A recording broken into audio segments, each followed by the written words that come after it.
ꯑꯩꯅ ꯇꯥꯛꯇꯣꯏꯁꯦ ꯀ꯭ꯂꯥꯁ 12ꯀꯤ Ncert Biology Unit 6 Reproduction ꯅꯦꯕꯀꯣ Reproductionꯒꯤ ꯑꯍꯥꯟꯕ chapter Reproduction in Organism ꯅꯦꯕ ꯁꯤꯒꯤ ꯄꯦꯔꯥꯁꯤꯗ ꯃꯥꯅ ꯍꯥꯏꯁꯦ biology ꯍꯥꯏꯕꯁꯦ living organism ꯈꯨꯗꯤꯡꯃꯛꯀꯤ history ꯄꯤꯕ ꯋꯥꯔꯜꯗ ꯂꯩꯔꯤꯕ biology ꯈꯨꯗꯤꯡꯃꯛꯀꯤ history ꯍꯥꯏꯗꯤ ꯃꯥꯒꯤ life formꯁꯤꯡꯒꯤ history ꯄꯤꯌꯦꯕꯀꯣ biology ꯍꯥꯏꯕꯁꯤꯅ ꯑꯗꯨꯅ ꯁꯤ life formꯁꯤꯡꯁꯦ earthꯁꯤꯗ ꯑꯗꯨꯝ ꯍꯥꯏꯗꯤ millions of year ꯑꯗꯨꯝ continuity ꯇꯧꯔꯤꯁꯦ reproductionꯅꯅꯤ ꯍꯥꯏꯕꯅꯦꯕ ꯁꯤꯒꯤ reproductionꯁꯦ ꯃꯥꯒꯤ modes ꯑꯅꯤ ꯂꯩ sexual modes ꯍꯥꯏꯕ ꯑꯃꯒ asexual modes ꯍꯥꯏꯕ ꯑꯃꯒ sexual modesꯅ ꯀꯩꯅꯣ asexual modesꯅ ꯀꯩꯅꯣ ꯍꯥꯏꯕꯁꯤꯅꯦꯕ ꯁꯤꯗ Chapter 1 Reproduction in Organism the ꯇꯝꯗꯣꯏꯁꯦ Next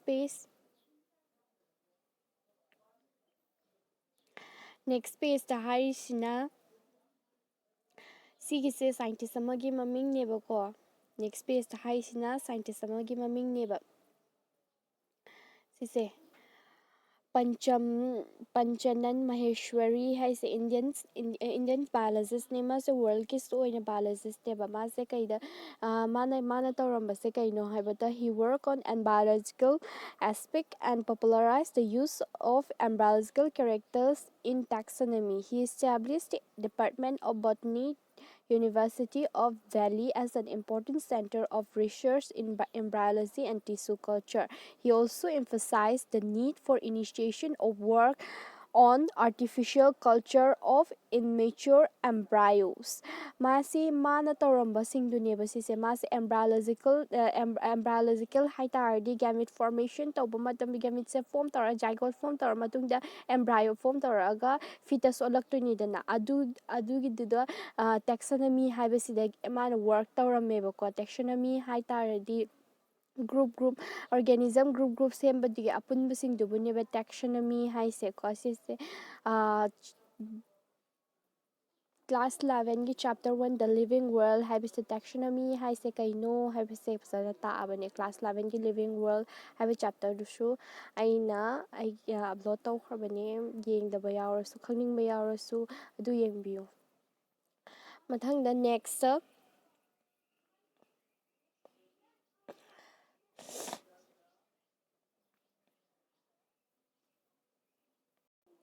Chapter 1 Reproduction in Organism. Each and every organism can live only for a certain period of time. Organism khudingmakse matam khara khataneba hingdurise. The period from birth to natural death of an organism represents its lifespan.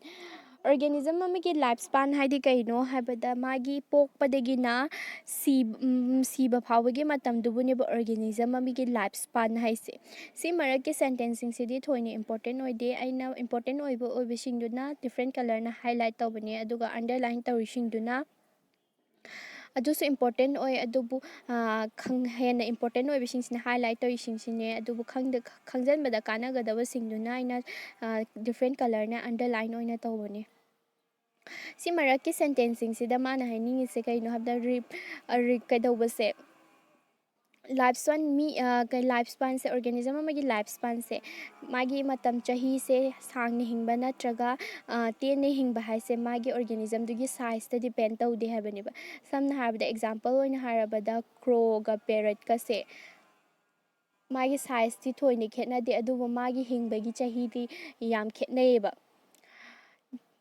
whatever be the lifespan, that of every individual organism is a certainty. That is, no individual is immortal except single-cell organism. Lifespan se ama boigera sangna buhingera ten hingera organism khuding mak si bhai se suksoi sodarmane organism amata si daba leiteba except single-cell organism khatang neba sidrise.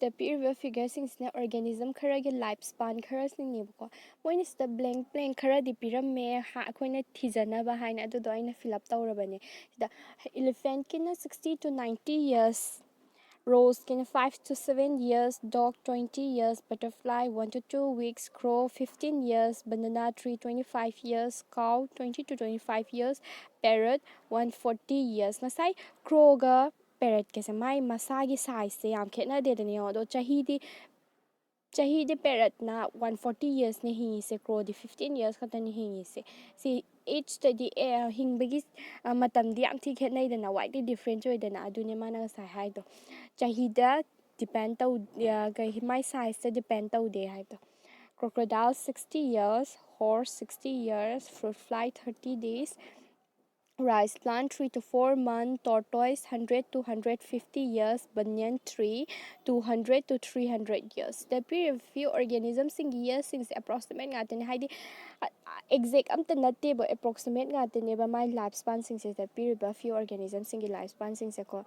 Next, reproduction is defined as a biological process in which an organism gives rise to young one's offspring similar to itself.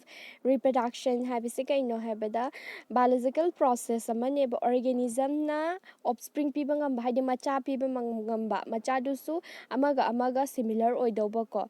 The offspring grow matured and in turn produce new offspring. Offspring duna amukka charni matured oraga atopa new offspring atopa macha mo pidoineba.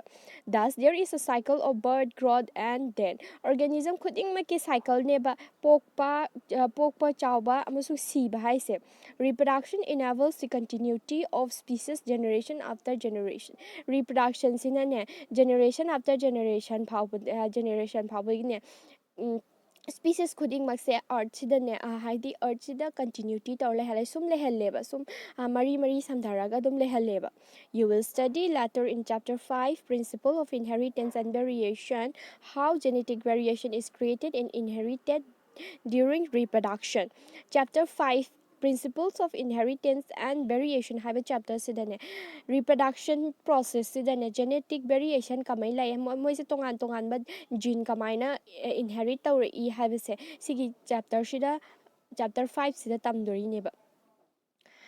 Next paragraph, there is a large variety in the biological world and each organism has evolved its own mechanism to multiply and produce offspring. Organism khuding makine magi tongan ba mechanism layeba ko mai macha pi na bagi damakta. Mechanism manadeba ko amta manadeba manabasu lay organism ayamba manadeba amaga magi mechanism amamam layzeba. The organism's habitat, its internal physiology, and several other factors are collectively responsible for how it reproduces. Organism amana reproduce kamaina tawi karamba mawongda tawi haibase organism dugi habitat magi internal physiology mai mawong matawdudagi khangma ngameba. Based on whether there is a participation of one organism or two in the process of reproduction, it is of two types. Organism ama natra organism anina pullaga reproduction tawi natraga tawdi has the types ani layeba. When offspring is produced by a single parent with or without the involvement of gamete formation, the reproduction is asexual. Offspring ama se single parent na produce toraba haidi macha se single parent ama khatang na macha piraba ko gamete formation su lay tabida kaigin gamete formation lay tri se haiba matamda ma se single parent na form tawbai ba adugi reproduction dubu asexual reproduction ko eba amana when two parents opposite sex participate in the reproduction process and also involve fusions of male and female gamete, it is called sexual reproduction. Amana parents ani na ko biparental parent ani na adus opposite sex samna hairabada male ga female ga na pullaga macha puthoba ko gamete formation haidi male na male gamete puthoba female na female gamete puthoba ani do fuse tor fertilization tor matung da puthokpa macha duna sexual reproduction ko weba ko adugi mode of reproduction duna sexual reproduction neba aduna sigi paragraph sida hai second na te reproduction se two types lay asexual haiba maga sexual reproduction haiba ani sineba laise si ani sineba mathang haidi sigi chapter sida tamdo se tongan na asexual reproduction sina kaino detail oina sexual reproduction sina kaino haibise asexual reproduction.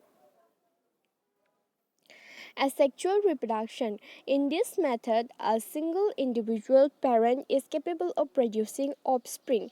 Asexual reproduction haibasidadiko single parent na ne macha puthokpa ngameba.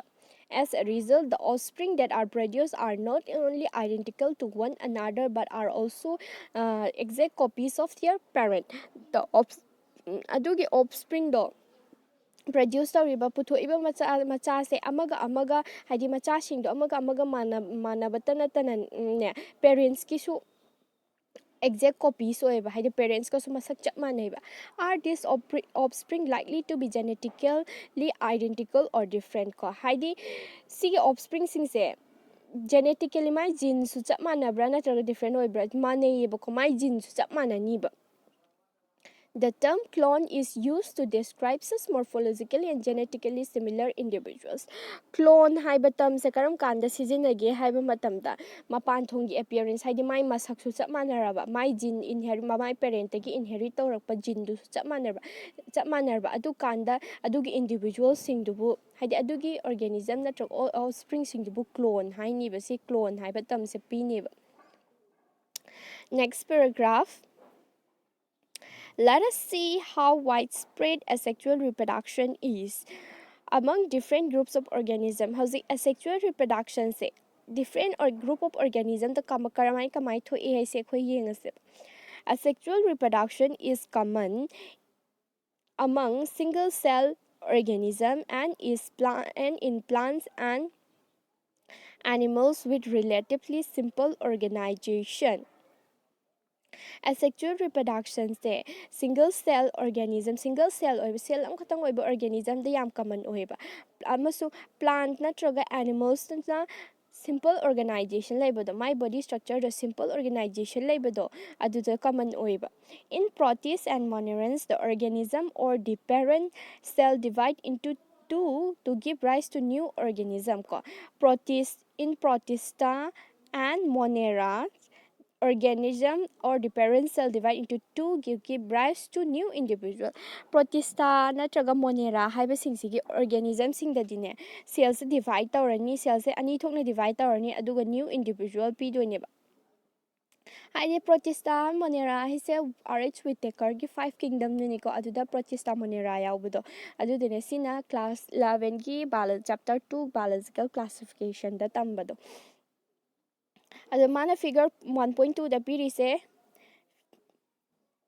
si parent cell ne si se parent cell ne aduda man sidagi bat thole ko sida bat thole ise sida bat thole ise ko si bat thole e aduga si se sum bat se elongate tawrani ko elongate tawraga si se tongana detach tawkhraga si se tongana detach tawkhraga sida macha ulak toineba si se budding si yeast da budding tawbaneba.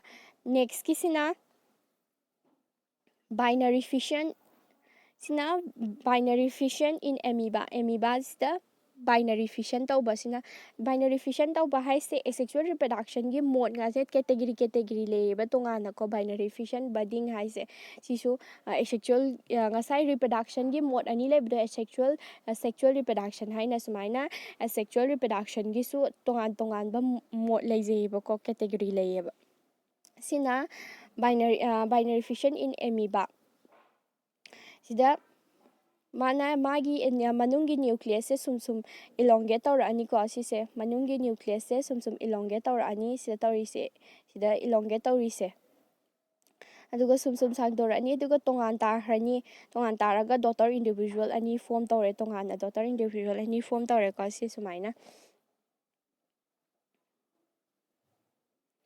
aduga next in this organism, cell division is itself a mode of reproduction. In this organism, high tiring side protista monera sing organism sing that the cell division in magi mode of reproduction oeba hidi reproduction tawbase cell division in oeba.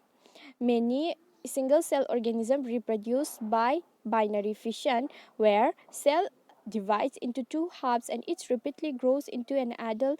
Example, amoeba paramecium. Single cell organism ayamba dine binary fission na reproduce taweba.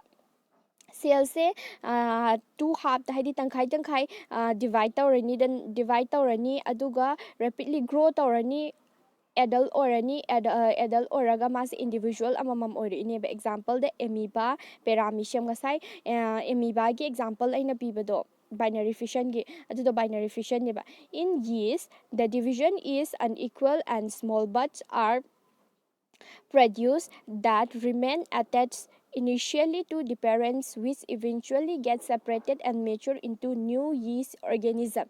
Yeast the division se unequal oiba haidi mana de ba half tangkhai tangkhai da divide tꯧꯒꯗꯕꯗꯣ ꯑꯗꯣ divide ꯇꯧꯗ unequal ꯑꯣꯏꯕ ꯑꯗꯨ parent cell ꯗꯨꯗꯒꯤ bud ꯃꯆꯥ ꯑꯃ ꯊꯣꯛꯂꯛꯑꯅꯤ bud ꯇꯣ mature ꯑꯣꯏꯗ꯭ꯔꯤ ꯐꯥꯎꯕ parent cell ꯗꯨ attach ꯇꯧꯔꯅꯤ mature ꯑꯣꯏꯔꯀꯥꯟꯗ parent cell ꯗꯨ ꯊꯣꯛꯂꯛꯑꯅꯤ ꯑꯗꯨꯅ ꯊꯣꯛꯂꯛꯏꯕ mature bud ꯇꯣ ꯑꯗꯨꯗꯨꯅ individual ꯑꯃ ꯑꯣꯏꯔꯛꯄꯅꯦꯕ.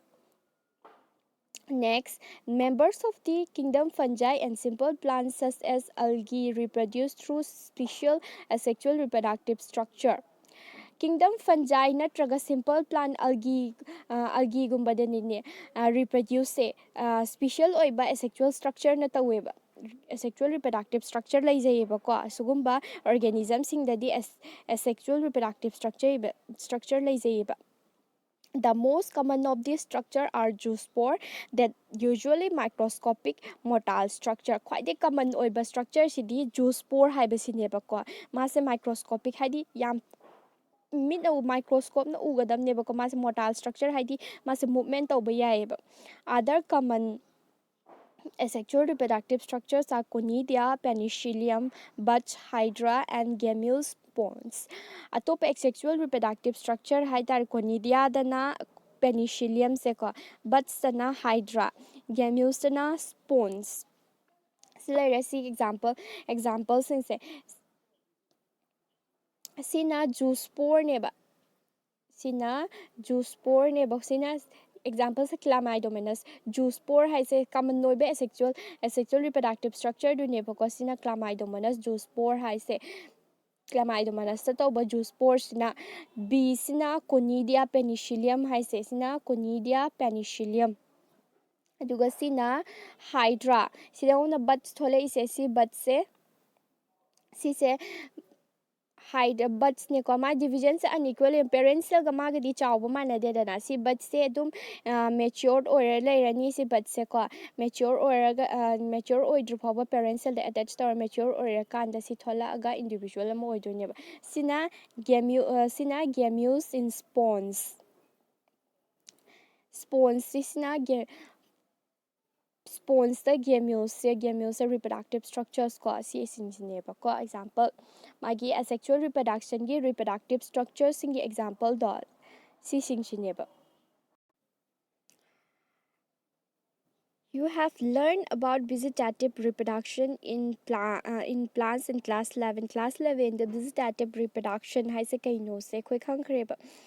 What do you think is vegetative reproduction? Also a type of asexual reproduction. Haidi vegetative reproduction hai se asexual reproduction ki type la ne ma ne ba ko asexual reproduction ki type sama ne ba ko kayino haiba matamda organ sing se sisu vegetative reproduction da shune organ se single parent na form tawe ba ko haidi organism se single parent na form taweba vegetative reproduction so ko is the term clone applicable to offspring formed by vegetative reproduction.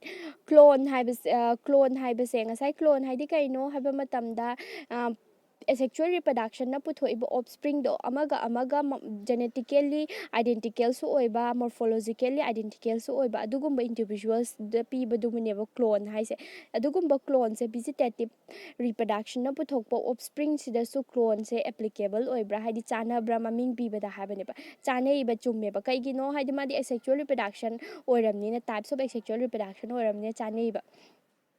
Next paragraph, while in animals and other simple organisms, the term asexual reproduction is used unambiguously. Simple organism, haidi animals kumba atopa simple organism da diko asexual reproduction asexual se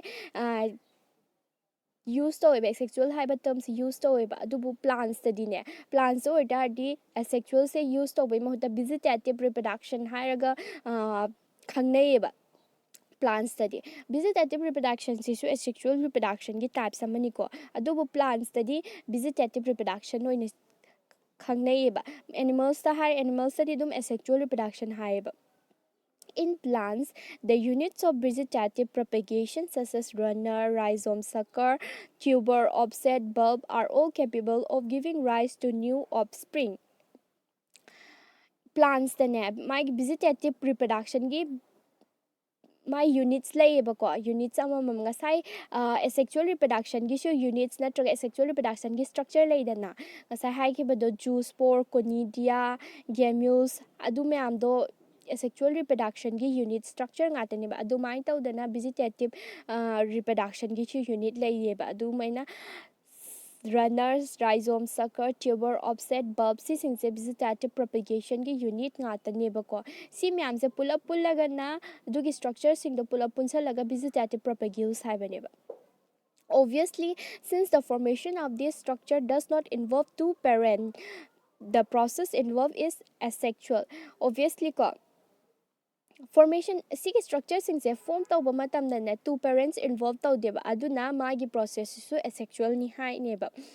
The example figure 4.1 the vegetative propagules in angiosperm has angiosperm sida hai se eyes the eyes of potato, rhizomes of ginger, bulbin of agave, leaf buds of bryophyllum, offsets of water hyacinths. The eyes of potato hai se potato magi se eyes of potato hai se sigi sidagi new plant arise taraktoneba ko ma se magi reproductive structures na tuber oiduneba ko adagi rhizomes of ginger hai se sisingse sise rhizome ngatane sineba rhizome sibuneba reproductive structure hai se vegetative propagation gi reproductive structure hai se adagi bulbin of agaves the bulbin of agave sisingse bulb thoise sisingse bulbin of agave sidagineba arise taraktotion new plant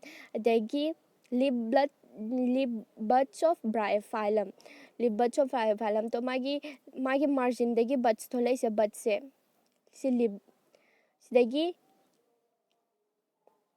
new plants arise taraktoneba mathang the offsets of water hyacinth sina offsets of water hyacinth neba sina offset hai sina magi reproductive structure do vegetative reproduction gi structure do neba offset hai sina sisingse example ngatane sina aina underline tawri singsina important oibegine sise need to su board to su yam hangalle aduna sisingse important oina underline tawbane si khangdaba yadamne. Next page. You must have heard about the scourge of water bodies or about the terror of Bengal. Had the scourge of water bodies hai tardi threaten tawraba water bodies haidi difficult yengbada haidi yengbada yam difficult oiraba water bodies natraga adu terror of Bengal haibise taramani ba. This is nothing but the aquatic plant water hyacinth, which is one of the most invasive, which found growing whatever there is standing waters. It drains oxygen from the water, which lead to that of fishes. Si kain natte ba kaino haiba matamda terror of Bengal hadi water hyacinth se invasive most invasive yam difficult oiba napi plant makhala maneba ko standing water haida ising chendaba ising sam haibada pond pukhri gumbada yam hoganba yam difficult oiba plant makhala mane mana ne water de oxygen se loina loi lauthoni adudai man lauthokhrabnina water du da halaiba pond sam har example har pond ta laiba nga sing loi hidone mana loina oxygen do drains tawthradi ko drain out tawthradi.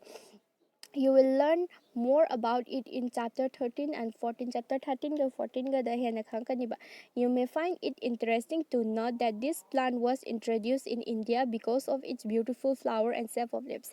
India da water hyacinth have a plant se ko introduced to khrise kaigino have matamna magi lai se yam phajeba duga magi shape of leaves se yam phajeba since it can propagate vegetatively at a phenomenon rate and spread all over the water body in a short period of time. It is difficult to get rid of them. Mase मासुसु vegetatively propagate तौदोनेबा पीबा हाइदी याम तेनबा मतमदने water bodies तने थुंगना हाइदी water bodies के अकोइबा थुंगनाने propagate तौबा ngame हाइदी संदोकपा ngameबा अदुगा मंगोंदेगी हाइदी मासे हातोकपसु याम difficult ओइबको Are you aware how plants like potato, sugarcane, banana, ginger, dahlia are cultivated? Haidi potato, sugarcane, banana, ginger, dahlia as kamaina thage haise nang khangabra sin. Have you seen plants emerging from the buds called eyes of the potato tuber from the rhizomes of banana and ginger? Haidi nang plants emerge to haidi masai eyes of potato se alu degi mayon chongakpado mayon du bani ba eyes se adu degi adu mayon chongba alu da tharaga plants olaktini plants anoba plants ama semaktuni na adu do uraba sineba natraga ginger rhizomes haidi mai mara adu degi banana ga ginger ga mai mara adu de thab do uraba sineba when you carefully try to determine the site of origin of the new plantlet in the plants listed above, you will notice that they variably arise from the nodes present in the modified stem of these plants. When the nodes come in contact with damp soil or water, they produce root and new plants. Haidi nang na adudo yam haidi kupthani yengsan taridiko nang susoi chodona khangakani ba kaino haiba matamda plantlet sama plant nama arise tarokpase plant macha ama arise tarokpase nodes tagi nodes haidi kaino haiba matamda branch kane mai masa duga stems tugi karakto adu dubune notes haise haurak pham dubune ba notes haise adugi notes tuna amuka soil natraga water ga contact lai matang da plant ama new plant ama form torok ne ba similarly adventitious bud arise from the notches present at the margin of leaves of bryophyllum. This ability is fully exploited by gardeners and farmers for commercial propagation of such plant. Adventitious buds not aside leaves of bryophyllum. Bryophyllum के leaves the my margin my matai the lip macha thole edana adugi macha tholak pham dun buneba notches haise adugi ability adu masa mathantana vegetatively propagate tauba ngambagi ability do hojik kan the gardener atopa farmer sing na exploit tawbire manghan bire ba kaigino har mai gi commercial use plants to commercially use tawnaba hotna badane adugi vegetative propagation to exploited tawbire ba ko it is interesting to note that asexual reproduction is the common method of reproduction in organisms that have a relatively simple organization. Asexual reproduction is a common method in organism that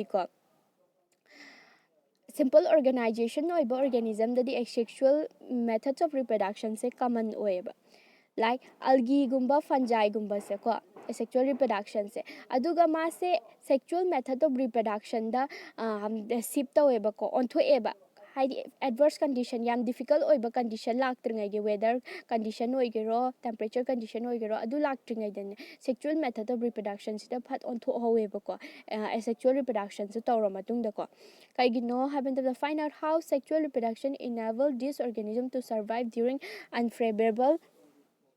during unfavorable condition kaigino haba matamdane sexual reproduction se sexual reproduction taw tardi ko moina sexual reproduction taw tardi masak se amaga moi offspring do manaroi ba offspring manadramnina haidi survive tawba gi chang se wangani ba adugi ne ba moina sexual reproduction da ship the horise adverse condition laktringai da ko why is sexual reproduction favor under such condition aduni huji haibuduni chap mane sexual reproduction tawbadadi offspring se ma genetically dissimilar oiba manade ba masak su mane identicals manade macha amaga aduna moi survive tawbagi chance enhance taweba wanghalleba asexual as well as sexual mode of reproduction are exhibited by the higher plants.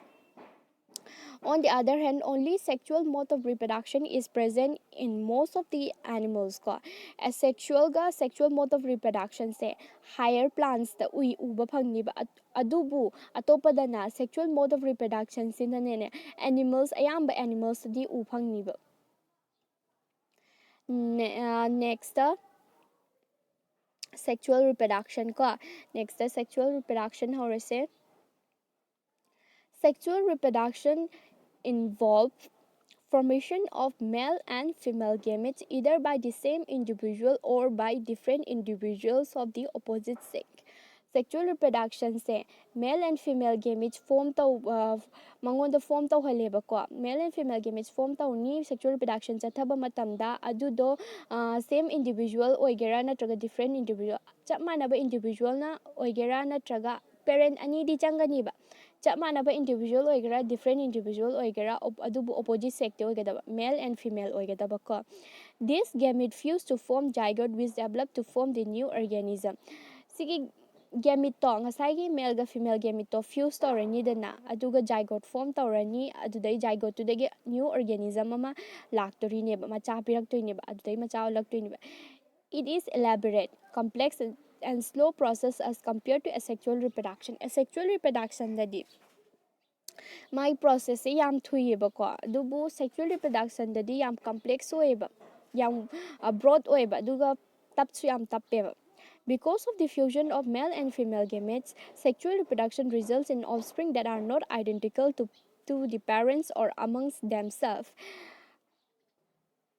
Fusion of male ga female gamete fuse tawbasina maram oiragane sexual reproduction se na puthokpa offspring macha se amaga identical oideba aduga parents ka so identical oideba. A study of diverse organisms, plants, animals or fungi show that though they differ so greatly in external morphology, internal structure and physiology when it comes to sexual mode of reproduction, organism khudingmak plants ki boigera animals pi ki boigera sexual reproduction bu hek tawkhraba ko magi internal my morphology magi outer appearance magi internal physiology sing se amaga yam different oine ba khenarakani ba sexual mode of reproduction bu hek chathakra tardi next paragraph, all organisms have to reach a certain stage of growth and maturity in their life before they can reproduce sexually. Organism khudingmak ne sexually reproduce tawdringaidane growth ka mature stage se loina kaidorakani ba yaurakani ba. That period of growth is called the juvenile phase. Adugi period of growth to buniba juvenile phase saise. It is known as vegetative phase in plants. Plant animals taharagana juvenile phase high, plants taharagana vegetative phase high baniba. This phase is of variable duration in different organisms. Organism manadaba organism dadi nesigi phase se magi matam se khetnai ba hadi attain tawrakpa matam se juvenile phase attain tawrakpa matam se khetnai ba. The end of juvenile or vegetative phase, which mark the beginning of the reproductive phase, can be seen easily in the higher plants when they come to flower. End of the juvenile phase natraga vegetative phase haisako juvenile phase natraga vegetative phase ki aroiba aduga vegetative phase ki di aroiba orani aduga reproductive phase ki di ahobo oidorindina adudo higher plants de easily khangmanga me karam kanda plants tuna lai sala kind of flower tawra kana ne ma se reproductive phase labani habse ilai lai na khangbanga me. Next paragraph. Observe a few trees in your area. Do they flower during the same month, year after year? Ko nangi area do the labor trees kara observe tawraba ko. Do they flower during the same month, year after year? Adugi tree sing do chap manana flower to lai sat minna brasiniba. Why do you think the availability of fruit like mango, apple, jackfruit, etc. is seasonal? Mango, apple, jackfruit sisingse magi fruit iti mahi yanbase mase seasonal orise karigino sineba. Are there some plant that flower throughout the year and some other that show seasonal flowering? That means some high se kaino hamane plants khara diko flowers flower tawbase chahi chuppa mapan sabal mapan sabra sineba aduga natraga season naibra sineba. plants, the annual and biennial types. So clear-cut vegetative, reproductive and senescent phases, but in the perennial species, it is very difficult to clearly define these phases. Man hai se plants annual hadi chahi am khatang chahi mada amuktang mapan saba adu annual biennial types haraga na chahi mada anirak ko. So clear cut vegetative, reproductive and senescent phase sida din vegetative, reproductive and senescent phase se uba phangni ba adubu perennial species perennial hadi marak ki se annual ga biennial gi marak se perennial hai ko sugumba dadi sigi phases se khandokpada yam difficult oiba. A few plants exhibit unusual flowering phenomenon. Some of them, such as bamboo species, flower only once in their lifetime, generally after 50 to 100 years, produce large number of fruits and die. Few plants ko plants kharadi ko unusual flowering phenomenon yam tongan of my flowering style label. Some have the example in have the bamboo species bamboo se magi mapunsi sidane amu khatang mapan sane ba adusu 50 to 100 years matungda produce large number of fruit produced taramani dan aduga ma si hrane ba atop plant na strobilanthes kuntiana nilagorenzi produce once in 12 years chahi trying to leraga lai sa leba strobilanthes kuntiana haise. As many of you would be knowing that this plant flowering during September to October 2006 ma se 2006 ta lai chat khibane ba September ga October sigi marak ta lai chat khiba 2006 ta ko it its mass flowering transformed large stretch of hilly areas in Kerala, Karnataka and Tamil Nadu into blue stretches and attracted a large number of tourists. See lai se ko hilly areas Kerala, Karnataka, Tamil Nadu gi hilly areas tane sa leba ma se blue color oiba ko aduma tourist me attract oiba ma gi phajabaduna. In animals, the juvenile phase is followed by morphologically and physiological changes prior to active reproductive behavior. Animals study juvenile phase se followed by juvenile phase loiraga ne reproductive behavior la animals study. The reproductive phase is also of variable duration in different organisms. Reproductive phase lakpasisune organism manadabai matung inna matamsu manadeba. Next paragraph. Among animals, for example, birds do they lay eggs all through the year ko. Animals marakta har example oina bird sing se ma se chahi chupa egg pibra sineba natraga ma se seasonal naina pibra sineba. What about other animals like frog and lizard? Atop animals frog kumba lizard tadi kamai taugeba. You will notice that birds living in nature lay eggs only seasonally ko. Haidi nature da phangba bird sing diko my season 9 na egg piyeba adubu however birds in captivity as in poultry farm can be made to lay egg throughout the year ko. Poultry farm da laiba bird sing se human use ki damakta human commercial use ki damakta thamba bird sing di chahi chupa egg piba yaiba. In this case laying eggs is not related to reproduction but is commercially exploitation for human welfare. Siki case study laying eggs reproduction ni haibiya roiba chumna human commercial human welfare gi damakta use tawbo oire. The females of placental mammals exhibit cyclical changes in the activities of ovaries and accessory ducts as well as hormones during the reproductive phase.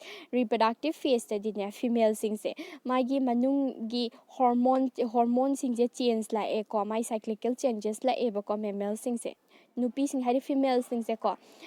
In non-primate mammals like cow, sheep, rat, deer, dogs, tiger, etc., such cyclical changes during reproduction are called oestrus cycle, whereas in primates, monkeys, apes, and human, it is called menstrual cycle.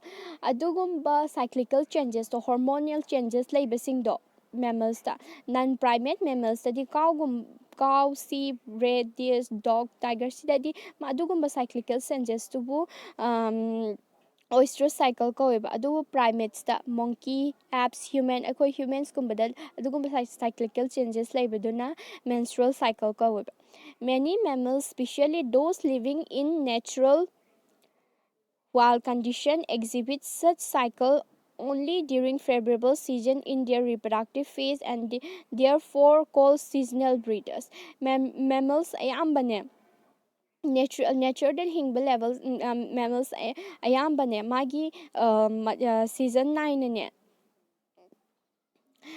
Season ꯅꯥꯏꯅ ꯃꯥꯏ reproductive ꯐꯦꯁꯁꯦ ꯐꯦꯚꯔꯦꯕꯜ ꯑꯣꯏꯕ ꯁꯤꯖꯟꯗ ꯇꯧꯋꯦꯕꯀꯣ ꯃꯥꯏ cycle ꯆꯦꯟꯖꯦꯁꯁꯦ ꯑꯗꯨꯒꯨꯝꯕꯗꯨ seasonal ꯕ꯭ꯔꯤꯗꯔꯁ ꯀꯧꯋꯦꯕ ꯑꯇꯣꯞꯄ ꯑꯗꯔ ꯃꯦꯃꯦꯜꯁꯇꯅ ꯃꯥꯒꯤ ꯔꯤꯄ꯭ꯔꯗꯛꯇꯤꯞꯁꯦ throughout their reproductive phase and hence called continuous breeders ꯑꯗꯨꯝ ꯀꯟꯇꯤꯅ꯭ꯌꯨ ꯁꯤꯖꯟ ꯅꯥꯏꯗꯕ reproductive phase reproductively active ꯑꯣꯏꯕꯗꯣ season ꯅꯥꯏꯗꯕꯤꯗ reproductive phase ꯂꯩꯕꯗꯣ ꯑꯗꯨꯗꯨꯅ continuous breeder ꯀꯧꯋꯦꯕ next paragraph that we all grow old if we live long enough is something that we recognize but what is meant by growing old ko ꯑꯩꯈꯣꯏ ꯈꯨꯗꯤꯡꯃꯛ ꯑꯍꯟ ꯑꯣꯏꯔꯛꯄ ꯉꯥꯛꯇꯅꯦꯕ ꯑꯗꯨꯕꯨ ꯑꯍꯟ ꯑꯣꯏꯔꯛꯄ ꯍꯥꯏꯁꯦ ꯀꯩꯕꯨꯅꯣꯕ ꯑꯍꯟ ꯑꯣꯏꯔꯛꯄ ꯍꯥꯏꯁꯦ ꯀꯩꯅꯣ ꯁꯤꯅꯦꯕ the end of reproductive phase can be considered as one of the parameter of senescence or old age. Ngasai juvenile phase natraga vegetative phase ki aroibaduna adudai haurakpaduna reproductive phase era. Huzikna reproductive phase ki aroiba aduga adudagi hauraktorisine senescence phase natra old age ne ahan oirakpasineba. There are concomitant changes in the body like slowing of metabolism etc. Sigi phase ek lakpadane akhoi body metabolism se slow oiraniba hanthara activity so hanthara slow oiraniba during this last phase of lifespan ko lifespan organism bagi oiro atoppa sanga gi organism da life organism gi punsi sidane sigi sina senescence phase sina last phase neba all is ultimately leads to death all is adu hanurani ko ahal oirani adudagi sidoineba in both plants and animals hormones are responsible for the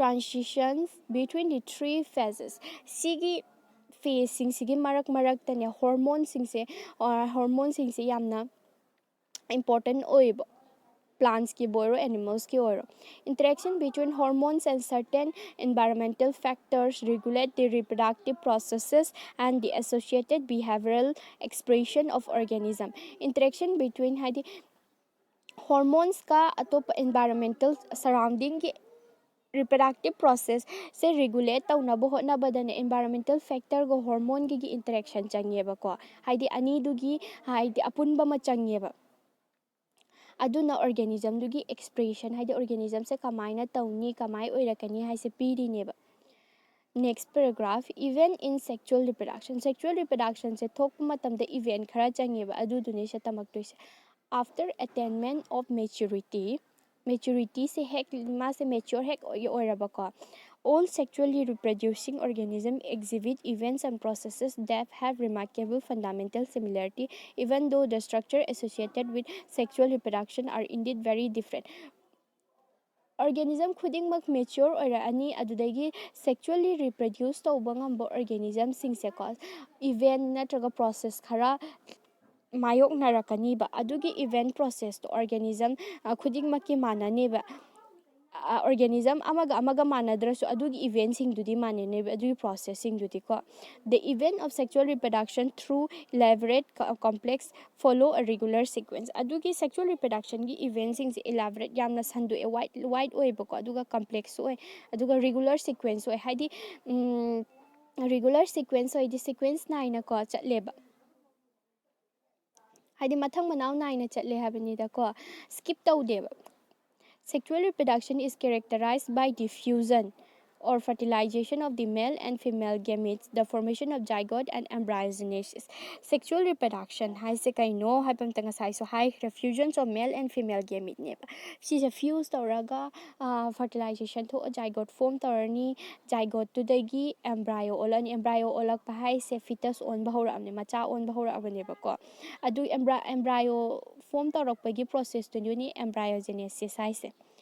For convenience, this sequential event may be grouped into three distinct stages, namely pre-fertilization, fertilization, post-fertilization event.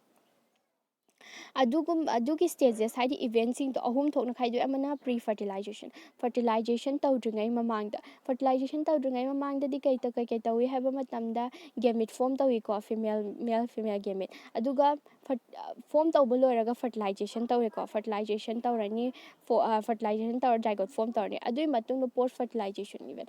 Post-fertilization event haisina form tawra matungda form tawra zygote form tawrani. Adui matungi process event tu buniba. Sisina sigi chapter sigi first part ne second part tak first part orani second part to show upload torkani second part to na sida ngasagi event ahum se tamdoini tongan na ko duna si hisna first part ne second part to show yam tuna upload tawjarake mayam like share comment to